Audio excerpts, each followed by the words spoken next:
folks who find themselves without community often need to build it for themselves. So he built an army of lovers that couldn't be defeated.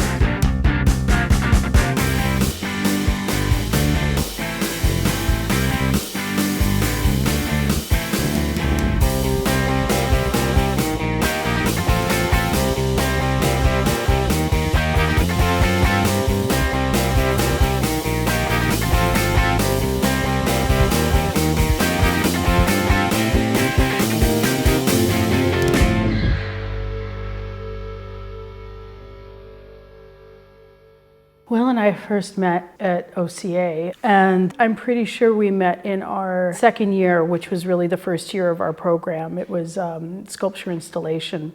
I lived next door to Will. I was at Unit 103, and Will was at Unit 100 in 888 DuPont at the corner of DuPont and Ossington. He was really sweet, really nice, and bright to me, and I was immediately attracted to him. And in fact, I think I even had a small little crush on him. I was like, oh right, he's gay, of course.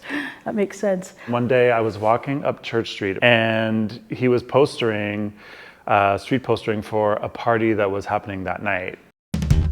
He would make these really beautiful, rare Vaseline hand silkscreen posters and immediately put one up in the building, and I could always hear him leave his unit. So I would quickly hear him close the door and go and take the poster. At that time in school, Will's work had this DIY quality. DIY was accessible, right? It was whatever you could find, when you could find it. I mean, as long as you made the time, you could kind of make anything possible. That was the whole punk rock aesthetic as well, right? It's crafty, it's scissors, glue, glitter, cut things out, paste them together. Had this slapshod feel to it all because that's what you had. Almost all of Will's resource was used. He would actually go and find bulk amounts of underwear at By the Pound in Toronto. Now, the catch with By the Pound is this is unwashed material. And the last thing you want to touch is the underwear, because it's not that great. I mean, anyone who's like taking apart underwear and putting it back together, I mean, there was a real sense of patterns, understanding how something was made, understanding the structure behind it. I think those are commitments to making something that will last, even if we think so much of his materials were ephemeral. When Will first started attending OCAD, in that process sort of had his doors open to what ended up becoming his major inspiration, his major basis for artwork, which was underwear. We were both exploring our sexuality. I was doing it more through body and he was doing it more through objects. Will's first piece was because he stole a pair of underwear from a guy he had a crush on, and that's kind of where it all came from. He had this idea that like he'd make a lampshade out of underwear, and he had kind of coated the lampshade in White Elmer's glue, and he thought it would just freeze to form. The glue was powerful enough to basically turn this thing into a lampshade, as opposed to the clump of underwear coated in a white nauseous substance. So when he took it to class, before he even had a chance to open his mouth, the teacher went off about how incredibly significant this piece of work was, based around, queer identity and the understanding of what's personal, what's public. And Will just had a light bulb go off that I could work in underwear forever. That turned into his first show, which was his graduating show. We had a show in '97 at Norvon Gallery that was owned by OCA. This is our exit show. Part of the graduating show was putting together a press kit. Himself and Chandra had made these hand-stitched, it was a little bigger than a business card, and it had a peephole that was kind of cut into it. And with it was a little write-up that was talking about an exploration into the body and queer identity. So at that time, queer culture, you could just say boys, girls, whatever, but he's boys' underwear, right? They had sent it out and they had passed it off to reporters, newspapers, and they really didn't receive much of a response except for Michael Corrin. Michael Corrin, who was a right-wing radio host, caught wind of the show. But unbeknownst to them, he had literally decided that he was going to be putting them on the spot. And he was going to drop some really shady gotcha journalism and go after them. I have this vague memory he called me and he wanted to interview Will and I for his radio show.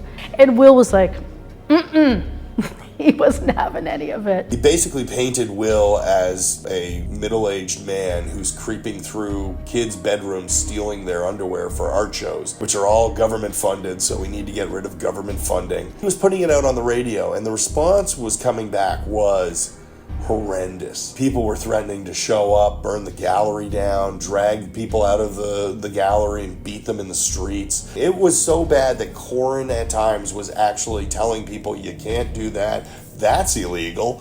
He was like, but you stoked the fire, didn't you? I think we heard it on the radio, listened to the show. Hey everyone, let's give this pedophile a piece of his own, a taste of his own medicine.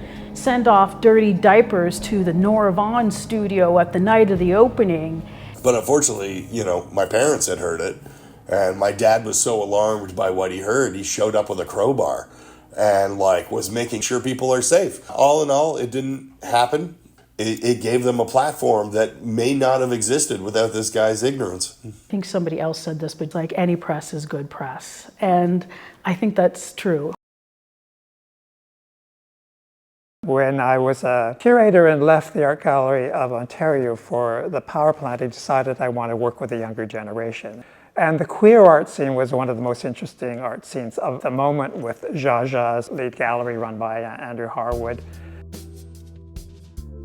Will was very much part of that scene. He did a collaboration with Jeremy Lang. The first time we hung out was because he needed to learn how to thread a sewing machine. So he was a hand stitcher and had never learned how to do it properly, let's say, with a machine. And I'm not sure that he ever really did. It wasn't especially important to him. The West Side Stitches Couture Club, this sort of informal sewing gang that kind of initiated with us, but then quickly grew to include lots of other people. We would typically gather in Will's studio. It was large and could accommodate, 10, 15 people to sit around and have a kind of classic community sewing circle.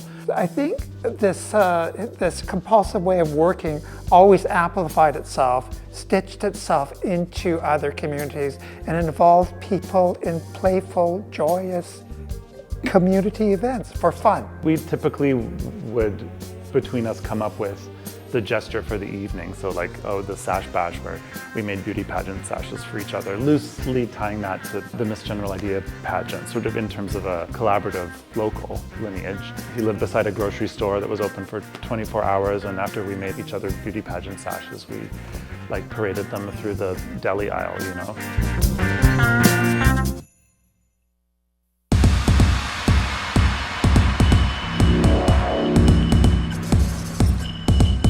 Will and I also collaborated, just the two of us, on a project that ultimately was called Virginia Puffing. This was a multi-bodied singular figure that existed in her own self-constructed textile universe.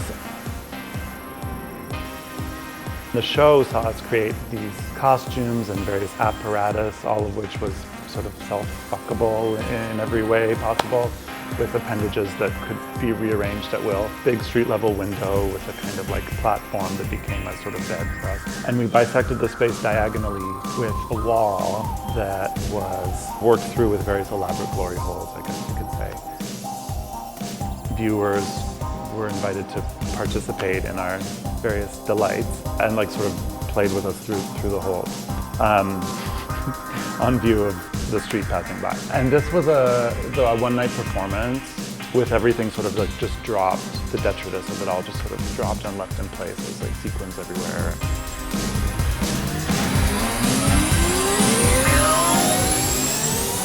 Will saw the significance of cross-generational information and people. Will saw the significance of what he was doing and how that had happened in the past and how it had to be reiterated and reconstructed and re-understood. He was informed by punk rock, gay 70s porn, DIY culture, and older artists as well, like G.B. Jones and Bruce LaBruce and General Idea. And I think he took those ideas and wanted to change it for himself. Let's do something different. I think Will was always writing himself into a history. I think he was maybe less interested in writing himself into a mainstream art history. I think he was interested in writing new art historical futures for other generations. But I actually think he was writing queer art histories and queer histories in general in Toronto. He did a quilt, Dead Guys. And Dead Guys was literally a collection of dead queer icons that people didn't really carry as queer icons. Like they were queer icons to him, but like they weren't necessarily queer icons to the general populace or even a lot of members in the community. So for Will, it was what slipped through the cracks and how do we get you to understand that how significant it is.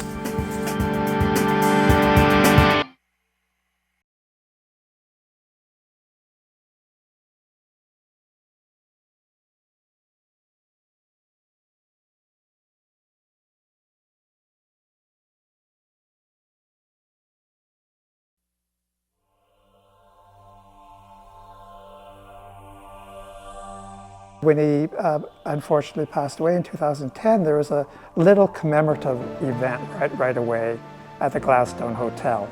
And in the hallways, there were some of his works.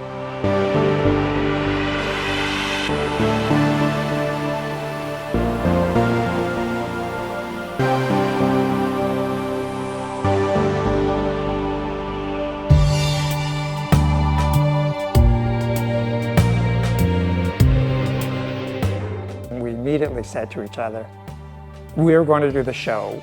We have to do the show before somebody else does it, let's say, improperly. We wanted to make a beautiful, elegant exhibition that sort of belied the idea that everyone had of Will as sort of a punkish, do-it-yourself artist.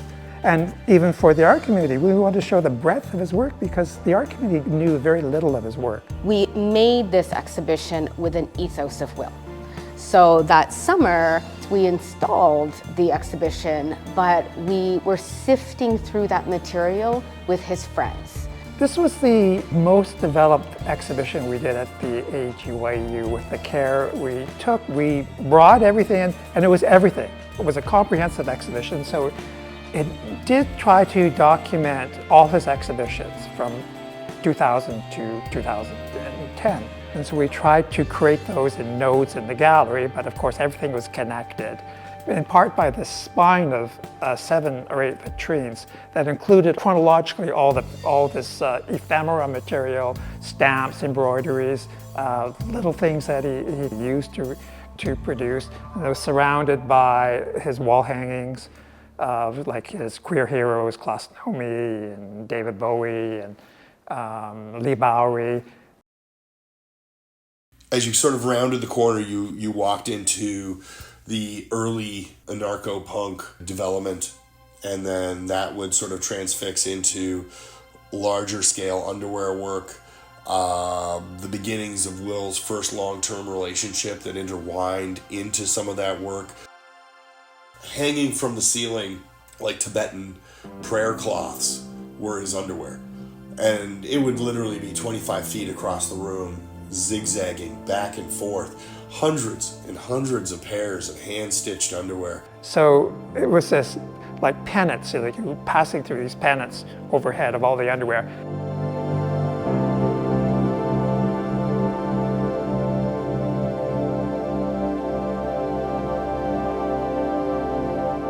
One of the more outstanding elements is the Virginia puff piece, where they had set up the entire tent. You had both costumes that Will and Jeremy had worn Jaja Gallery, and like just, I don't think I even understood how big that was.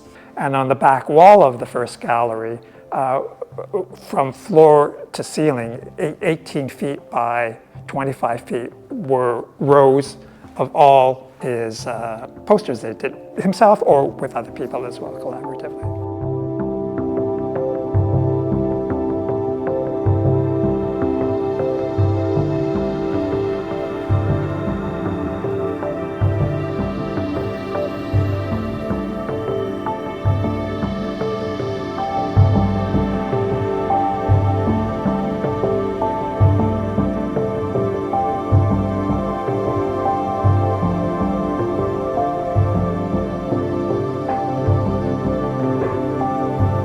So we decided to create a kind of chill out room. It was kind of the Lesbro room at the end of the exhibition, and we commissioned Allison Mitchell to create a sort of big crocheted canopy. We kind of built this special space of contemplation and sort of queer spirituality. So they were very, very conscious of the emotional ties that we all had to not just Will, but like these various stages of Will.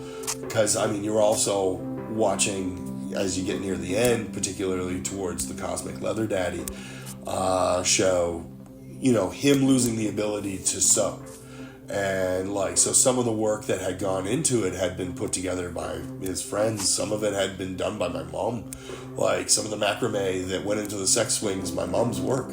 It was wild to see how much work was created in such a small window of time, you know, and how much life was lived in such a small window.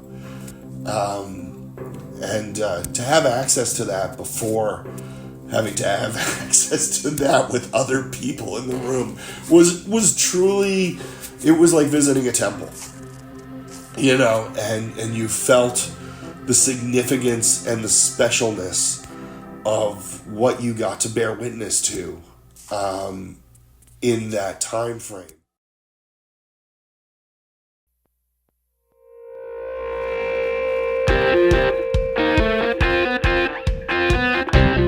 Large part of what he was able to produce is in large part about other people's involvement in it. And I mean, I think that was part of his brilliance, is that he was a world builder at heart for himself, for his friends, for the people around him. And that's a very galvanizing and motivating spirit to witness and to participate in. But actually, he did such a wide breadth of different things that all spoke to what he was about. Like every single thing was about who he was. Munro's work that's very unique.